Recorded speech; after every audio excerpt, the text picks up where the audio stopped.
Meet the editors. ഇന്നത്തെ ഹൈക്കോടതി വിധി അത് ഒരു പാഠമാകുന്നുണ്ടോ? രാഷ്ട്രീയ പാർട്ടികൾക്ക് ഇനി രാഷ്ട്രീയ കൊലപാതകങ്ങൾ നടത്താതിരിക്കാനുള്ള ഒരു പാഠമാകുന്നുണ്ടോ? അങ്ങനെ തോന്നുന്നു. നോക്കൂ, ഇത് ഭയങ്കര അത്ഭുതകരമായ വിധിയാണ്. കാരണം എന്താ വെച്ചാൽ, ഒന്ന്, ഈ പ്രതികൾ എന്തിനാണ് അപ്പീലുമായിട്ട് കോടതിയിലേക്ക് പോയത്? ശിക്ഷയിൽ ഇളവ് തരണം എന്നാവശ്യപ്പെട്ടുകൊണ്ടാണ്, അല്ലേ? അപ്പോൾ പക്ഷേ കോടതിയുടെ വിധി എന്തായിരുന്നു? ശിക്ഷ ഇരട്ടിപ്പിക്കുകയായിരുന്നു, അല്ലേ? അത് വളരെ അപൂർവമായ വിധിയാണ്. അതെ അതെ.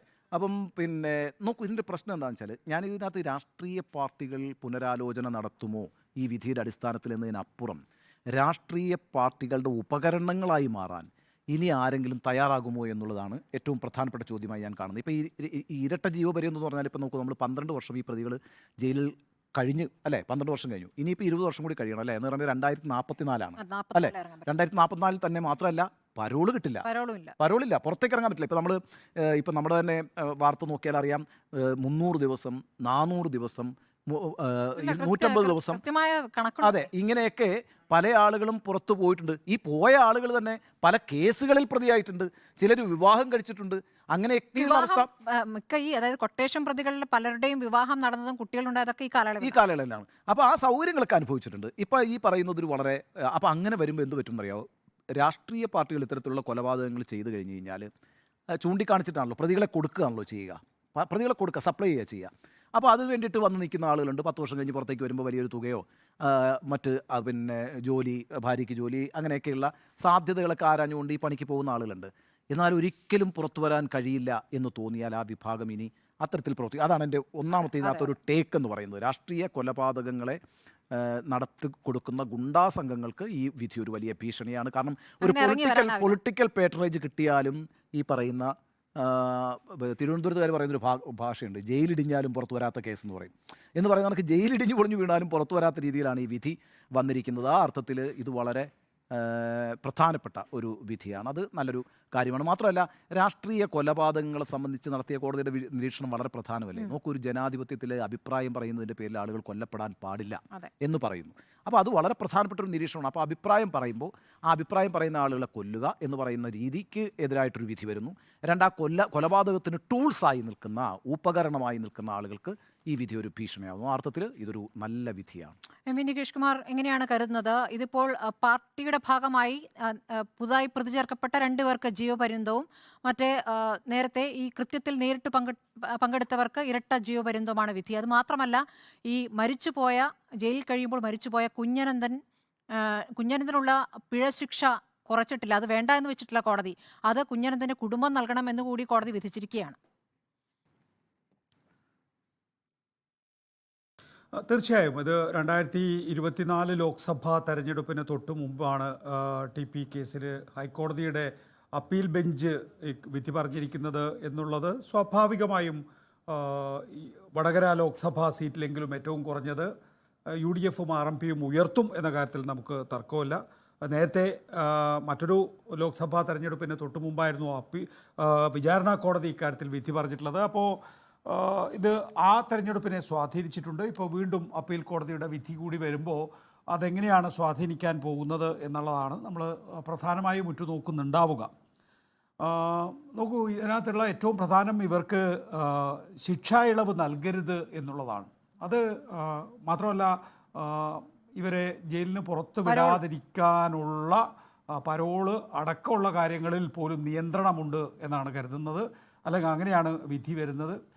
അത് ഈ കേസിനകത്ത് കോടതി എത്തിച്ചേരാൻ ഉണ്ടായിട്ടുള്ള സാഹചര്യം എന്ന് പറയുന്നത്, ഈ പ്രതികൾ പരോളിൽ പുറത്തേക്ക് പോവുകയും സാധാരണ ജീവിതം നയിക്കുകയും ചെയ്തു എന്ന് മാത്രമല്ല, കൊട്ടേഷൻ സംഘങ്ങളായി ഇവർ പരിണാമം ചെയ്യപ്പെട്ടു എന്നുള്ളതുമാണ്.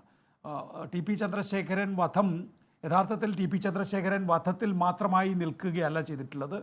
അതിൽ നിന്ന് ഒരു ഭയം രൂപപ്പെടുത്തിയ ഒരു കൊട്ടേഷൻ സംഘത്തിൻ്റെ രൂപീകരണം ഇതിനിടയിൽ നടന്നിട്ടുണ്ട് എന്നുള്ളതാണ്.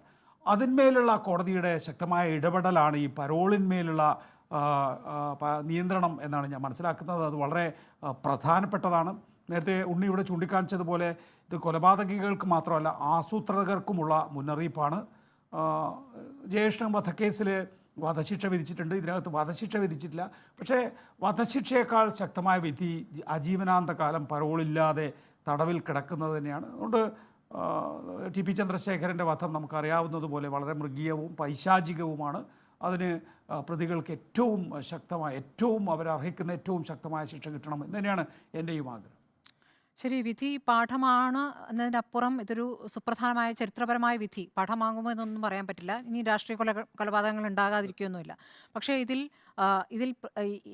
ശിക്ഷയിൽ ഈ പ്രധാനപ്പെട്ട കാര്യങ്ങളായി പറയുന്ന ഈ 20 വർഷത്തെ തടവ് പൂർത്തിയാക്കാതെ ഇവർക്ക് പുറത്തിറങ്ങാൻ പറ്റില്ല എന്നുള്ള കാര്യം, പരോൾ നൽകാൻ പറ്റില്ല എന്ന് പറയുമ്പോൾ ഇപ്പോൾ ഈ 11 പ്രതികൾക്ക് ഏത് രൂപത്തിലാണ് പരോൾ ഇളവുകൾ ലഭിച്ചത്? അത് കെ രമ പലതവണ ചൂണ്ടിക്കാണിച്ചിട്ടുള്ളതാണ്. സഭയിൽ രമയുടെ ചോദ്യത്തിന് തന്നെ ഉത്തരമായി മുഖ്യമന്ത്രി പറഞ്ഞിട്ടുള്ള 2013 പേർക്ക് 2013 ദിവസം പരോൾ ലഭിച്ചിരിക്കുന്നു എന്നുള്ളതാണ് 11 പ്രതികൾക്ക്. അപ്പോൾ ഇതുവരെ കേൾക്കാത്ത രീതിയിലാണ് അവർക്ക് ഇളവുകൾ ലഭിച്ചിട്ടുള്ളത്. മാത്രമല്ല ജയിലിൽ അവരുടെ ജീവിതം എങ്ങനെയായിരുന്നു എന്നുള്ള കാര്യം പുറത്തു വന്നിട്ടുള്ളതാണ്. അതിനുശേഷം പരോളിൽ ഇറങ്ങിയ ശേഷം ഇവർ ഏതൊക്കെ കേസുകളിൽ, സ്വർണ്ണക്കടത്ത് അടക്കമുള്ള കേസുകളിൽ പ്രതിയായിട്ടുണ്ട്, 2 കൊട്ടേഷൻ പ്രതികൾ ആ രൂപത്തിൽ. മാത്രമല്ല ഇവരുടെ വിവാഹ ചടങ്ങിലൊക്കെ CPM നേതാക്കൾ പങ്കെടുക്കുന്നത്. ഈ പ്രതികൾക്ക് ആദ്യം ഒളിവ് ജീവിതം എവിടെയായിരുന്നു നമ്മൾ കണ്ടാണല്ലോ. ആ സമയത്ത് പാർട്ടി ഗ്രാമത്തിൽ അവരെ ഒളിവിൽ പാർപ്പിച്ചത്. പിന്നീട് ഇപ്പോൾ ഈ വിധി വരുമ്പോഴും EP ജയരാജനെ പോലുള്ള നേതാക്കൾ പറയുന്നത് അപ്പീൽ പോകും, പാർട്ടിക്ക് പങ്കില്ല എന്നാണ്. പക്ഷേ ഇപ്പോൾ പുതുതായി പ്രതി ചേർക്കപ്പെട്ട 2 പേരെ കൂടി നേരത്തെ അവർ കീഴടങ്ങാൻ വരുന്ന ഘട്ടത്തിൽ അവരുടെ കൂടെ ഏതൊക്കെ പ്രധാനപ്പെട്ട നേതാക്കളാണ് വന്നത് നമ്മൾ കണ്ടിട്ടുള്ളതാണ്. കേസ് വാദിക്കാൻ സുപ്രധാനമായ പ്രധാനപ്പെട്ട വക്കീൽമാരെ കൊടുക്കുന്നത് ഈ കൊട്ടേഷൻ പ്രതികൾക്ക് കൂടി കൊടുക്കുന്നത് പാർട്ടിയാണ്. അതുപോലും തെളിഞ്ഞിട്ടുള്ളതാണ്. അപ്പോൾ ഒരു വശത്ത് സുതാര്യമായി തന്നെ അത് നടപ്പാക്കുന്നു, അതൊരു ഒളിവില്ലാതെ മറയില്ലാതെ തന്നെ അത് നടപ്പാക്കുന്നു. അപ്പുറത്ത് പാർട്ടിക്ക് പങ്കില്ല എന്ന് പറയുന്നു. ഇത് കഴിഞ്ഞ വിചാരണ കോടതി വിധി വന്നതും ഒരു ലോക്സഭാ തെരഞ്ഞെടുപ്പ് കാലത്താണ്, 2010 സമയത്താണ്. അപ്പോൾ ഈ TP വധത്തിന് ശേഷം ഒരിക്കലും അവിടെ CPMന് ജയിക്കാൻ സാധിച്ചിട്ടില്ല. ഇപ്പോൾ ഈ വിധി കൂടി വരുമ്പോൾ അത് ഏത് രൂപത്തിൽ, ഇപ്പോൾ വലിയ രീതിയിൽ ജനസമ്മതിയുള്ള KK ശൈലജയാണ് അവിടെ സ്ഥാനാർത്ഥിയായി വരുന്നത്. പക്ഷേ ഈ കുഞ്ഞനന്തൻ്റെ മരണശേഷമൊക്കെ ഏത് രൂപത്തിലാണ് ശൈലജ അടക്കം പ്രതികരിച്ചിട്ടുള്ളത് എന്നുള്ള ഫേസ്ബുക്ക് പോസ്റ്റുകളൊക്കെ ഇപ്പോൾ എടുത്ത് കോൺഗ്രസ് നേതാക്കൾ വരുന്നുണ്ട്. അപ്പോൾ എങ്ങനെയൊക്കെ ഈ വിഷയം ചർച്ചയാകരുത് എന്ന പാർട്ടി ആഗ്രഹിച്ചാലും ഈ തെരഞ്ഞെടുപ്പിൽ അത് ചർച്ചയാകുമെന്നുള്ള കാര്യം ഉറപ്പാണ്. ആ രൂപത്തിൽ ഒരു പാഠമാകുന്നെങ്കിൽ, അത് മറ്റ് രാഷ്ട്രീയ പാർട്ടികൾക്കും പാഠമാകുന്നെങ്കിൽ നല്ല കാര്യം. സുജിയ, വെട്ടിക്കോളൂ, പാർട്ടി ഒപ്പമുണ്ട് എന്നതായിരുന്നല്ലോ ഒരു കാലത്ത്. അതായത് നിങ്ങൾ ചെയ്തോളൂ, എന്ത് വന്നാലും കുടുംബത്തെ പാർട്ടി സംരക്ഷിക്കും, കുടുംബത്തിന്റെ കാര്യങ്ങൾ നോക്കും, നിങ്ങൾക്ക് കൃത്യമായി പരോൾ ഉറപ്പാക്കും. ആ പരോൾ ഉറപ്പാക്കിയതിന്റെ കണക്കടക്കം പുറത്തു വന്നിട്ടുണ്ട്. അപ്പോൾ കേരളത്തിലെ രാഷ്ട്രീയ കൊലപാതകങ്ങൾ അവസാനിപ്പിക്കണം, നമ്മൾ രാഷ്ട്രീയ കൊലപാതകങ്ങൾക്കെതിരാണ് എന്ന് പറഞ്ഞുകൊണ്ട് സർവകക്ഷി യോഗം ചേരും, മുക്കിന് പ്രസംഗിക്കും. ഇതെല്ലാം പാർട്ടിക്കാർ ചെയ്തുകൊണ്ടിരിക്കുന്നത്, നേതാക്കൾ ചെയ്തുകൊണ്ടിരിക്കുന്നത് നമ്മൾ കണ്ടുകൊണ്ടിരുന്നതാണ് ഇക്കഴിഞ്ഞ വർഷങ്ങളിലെല്ലാം. കേരളത്തിലെ രാഷ്ട്രീയ കൊലപാതകങ്ങൾ നിലയ്ക്കാത്തതിന്റെ പ്രധാനപ്പെട്ട കാരണം ഈ സംരക്ഷകരാണ്. അതായത് നിങ്ങൾ വെട്ടിക്കോളൂ, ഞങ്ങൾ ബാക്കി എല്ലാ കാര്യങ്ങളും നോക്കിക്കോളാം, അല്ലെങ്കിൽ നിങ്ങൾ ഒന്നിനെക്കുറിച്ചും പിന്നീട് ബോധേഡാവുകയേ വേണ്ട, നിങ്ങൾ പണിയെടുത്ത് വീട്ടിൽ കൊണ്ടുവരുന്നതിനേക്കാൾ വരുമാനം നിങ്ങൾ ജയിലിൽ പോയി കിടന്നാൽ നിങ്ങളുടെ കുടുംബത്തിന് കിട്ടും. ആ രീതിയിലുള്ള ഉറപ്പ് കൊടുത്താണ് വെട്ടിക്കാനും കൊല്ലിക്കാനും ഒക്കെ ഇങ്ങനെ നടന്നിരുന്നത്. അപ്പോൾ കൊല്ലാൻ വാളെടുത്ത് ഇറങ്ങുന്നവൻ ഇനി ആലോചിക്കണം, ജീവിതകാലം മുഴുവൻ ജയിലിലായിരിക്കും. അതായത് 20 വർഷം. ഇപ്പോൾ കോടതി പറഞ്ഞ ജസ്റ്റിസ് AK ജയശങ്കരൻ നമ്പ്യാരും ജസ്റ്റിസ് കൗസർ ഇടപ്പകത്തും പറഞ്ഞ വിധിയിൽ എനിക്ക് ഏറ്റവും ഇഷ്ടപ്പെട്ട വാചകം അതാണ്. ഇനി 20 വർഷം കഴിയാതെ പ്രതികൾക്ക് ശിക്ഷയിൽ ഇളവോ പരോളോ നൽകരുത്. അതായത് പുറത്തെ വെളിച്ചം കാണാത്ത രീതിയിൽ ആ ജയിലിനുള്ളിൽ ജീവിതകാലം, അതായത് ജീവിതത്തിലെ ഏറ്റവും പ്രധാനപ്പെട്ട വർഷങ്ങളാണ്. വധശിക്ഷയേക്കാൾ വലിയ ശിക്ഷ. വധശിക്ഷ എന്ന് പറഞ്ഞു കഴിഞ്ഞാൽ പെട്ടെന്ന് തീരുമല്ലോ, അങ്ങനെ തീരാൻ പാടില്ല. അത്രയും വെട്ടി ചന്ദ്രശേഖരനെ കൊന്നവർ അത്ര പെട്ടെന്ന് തീരാൻ പാടില്ല. അവർ ആ ജയിലിൽ കിടന്ന് പതുക്കെ ആ ശിക്ഷയൊക്കെ അനുഭവിച്ച് പുറത്തു വരട്ടെ. കാരണം ചെയ്ത തെറ്റിന്റെ കാഠിന്യം എന്താണ് എന്നവർക്ക് ബോധ്യപ്പെടണം. അല്ലെങ്കിൽ ഇനിയും ഇറങ്ങിക്കഴിയുമ്പോഴേക്കും ഇതുപോലെയുള്ള നിർദ്ദേശം അനുസരിച്ചുകൊണ്ട് വീണ്ടും വാളെടുത്തിറങ്ങുമല്ലോ. അങ്ങനെ വാളെടുത്തിറങ്ങേണ്ടതില്ല. വാളെടുത്തിറങ്ങുന്നവൻ വാളാൽ തീരുകയല്ല, വാളിന് പകരം അഴിക്കുള്ളിൽ കിടന്ന് അനുഭവിച്ച് പുറത്തേക്ക് ഇറങ്ങി നല്ല മനുഷ്യരായി മാറട്ടെ എന്നുള്ള നല്ല ഒരു സന്ദേശം കൊടുക്കുന്ന വിധി എന്നാണ് ഞാൻ ഇതിനെ കരുതുന്നത്. ഇപ്പോൾ അമ്മയ്ക്ക് പ്രായമായി, കൊടിസുനി പറയുന്നു, പഠിച്ച് ജോലി ചെയ്യണം. ആർക്കാ? ഷാഫിക്ക്. അടുത്തത് കേസുമായി ബന്ധമില്ലെന്ന് വാഴപ്പട റഫീഖ്. ഡയാലിസിസ് ചെയ്യണമെന്ന് ജ്യോതിബാബു. ബൈപ്പാസ് കഴിഞ്ഞെന്ന് KK കൃഷ്ണൻ. ഇപ്പോൾ ആരോഗ്യകാര്യങ്ങൾ പറയുന്നവരുടെ ആരോഗ്യകാര്യങ്ങൾ സംബന്ധിച്ചുള്ള കാര്യങ്ങൾ ഒരുപക്ഷെ അവർക്ക് അങ്ങനെയുള്ള ബുദ്ധിമുട്ടുകൾ ഉണ്ടാകാം. പക്ഷേ ഇപ്പോൾ ഇങ്ങനെയുള്ള നമ്മളെല്ലാവരും നല്ല നടപ്പുകാരാണ്, നമ്മളുടെ ശിക്ഷ കൂട്ടരുത് എന്നൊക്കെ പറയുമ്പോൾ അവർ ചെയ്തു കൂട്ടിയ കുറ്റകൃത്യത്തിന്റെ തീവ്രത ഇല്ലാതാകുന്നില്ല. അതുകൊണ്ട് ഇനിയിപ്പോൾ പുറത്തു വരേണ്ടത് ഈ ഗൂഢാലോചനക്കാരാണ്. ഗൂഢാലോചനയ്ക്ക് പിന്നിൽ പ്രവർത്തിച്ചവർ കൂടി പൂർണ്ണമായും നിയമത്തിന് മുന്നിൽ വരുന്നതോടുകൂടി മാത്രമേ ഈ കേസിൽ ഒരു തീർപ്പാകൂ എന്ന KK രമയുടെ വാദത്തിനൊപ്പം നിൽക്കാനാണ് ഞാൻ വ്യക്തിപരമായി താല്പര്യപ്പെടുന്നത്. അപ്പോൾ 20 വർഷം കൂടി അവർ ജയിലിൽ കഴിയട്ടെ. ബാക്കിയുള്ളവരുടെ ശിക്ഷ കിട്ടാത്തവരുടെ കാര്യത്തിലൊക്കെ മേൽക്കോടതിയെ സമീപിക്കുമെന്ന് KK രമ പറയുന്നു. അതും നടക്കട്ടെ. അപ്പോൾ പാർട്ടി ഒപ്പമുണ്ട് എന്ന് കരുതി ആരും വെട്ടാനിറങ്ങണ്ട, അവനവൻ തന്നെ ജയിലിൽ കിടക്കേണ്ടി വരും. ഈ ഒരു കാര്യം ഒന്ന് പറയാനുള്ളത്, ഈ പാർട്ടി ഒപ്പമുണ്ട് അതുകൊണ്ട് വെട്ടാനിറങ്ങണം എന്ന് പറയും. ഈ പാർട്ടി എന്ന് പറയുന്ന ഒരു കോട്ട്സിൽ വരികയും അത് ഒരു പാർട്ടി മാത്രമല്ല. ഇപ്പോൾ ഇതിൽ പാർട്ടി ഒന്നാണ്. അത് പക്ഷേ ആയിക്കോട്ടെ, TP ചന്ദ്രശേഖരൻ കേസിലാണ്, TP വധക്കേസിലാണ് ഈ വിധി വന്നിട്ടുള്ളതെങ്കിലും ആ വിധി പ്രസ്താവത്തിൽ രാഷ്ട്രീയ കൊലപാതകങ്ങളെ സംബന്ധിച്ചുള്ള കാഴ്ചപ്പാടാണ് കോടതി വിശദീകരിച്ചിരിക്കുന്നത്. ഒന്ന്.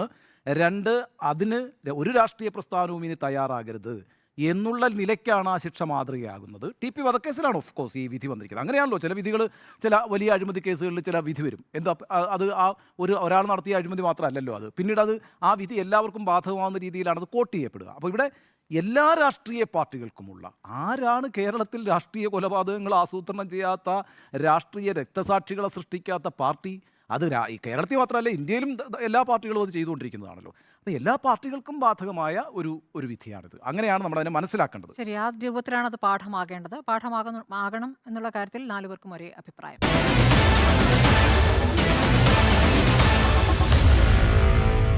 Meet the editors.